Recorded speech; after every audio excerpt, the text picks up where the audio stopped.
একটা বৈধ ভোটারের যদি নাম বাদ গেছে, আমরা সবাই মিলে এই বিজেপি এবং কেন্দ্র সরকারের বাড়ি যেখানে যেখানে তারা থাকে, আমরা মা মাটি মানুষ মিলে, তৃণমূল কংগ্রেসের কর্মীরা মিলে ঘেরাও করব।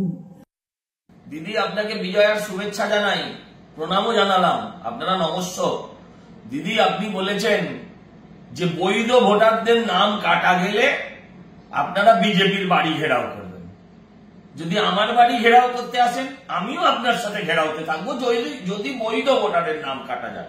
কিন্তু দিদি, রাত্রি 8টার মধ্যে বিক্ষোভ ঘেরাও শেষ করে দেবেন। কিন্তু আপনার দিদিমণি বলে দিয়েছেন যে রাত্রেবেলা যেন মেয়েরা রাস্তায় না থাকে, থাকলে নিজ দায়িত্বে থাকবে, সরকার পুলিশ তাকে কোন রকম নিরাপত্তা দিতে পারবে না। 1 আর 2, বৈধ ভোটারের নাম কাটা যাক, এটা তো আমরা কেউ চাই না।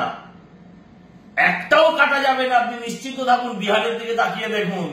কিন্তু দিদি, কাটা তো যাবে অবৈধ, কাটা তো যাবে ভুয়ো ভুতুরে।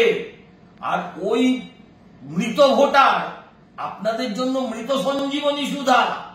মৃত ভোটারের নাম কাটলে আপনারা কোথায় কোথায় ঘেরাও করবেন সেটা ডিসাইড করুন, সেটা বলুন।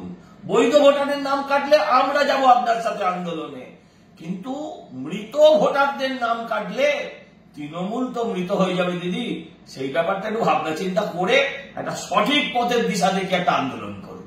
ধন্যবাদ, ভালো থাকবেন।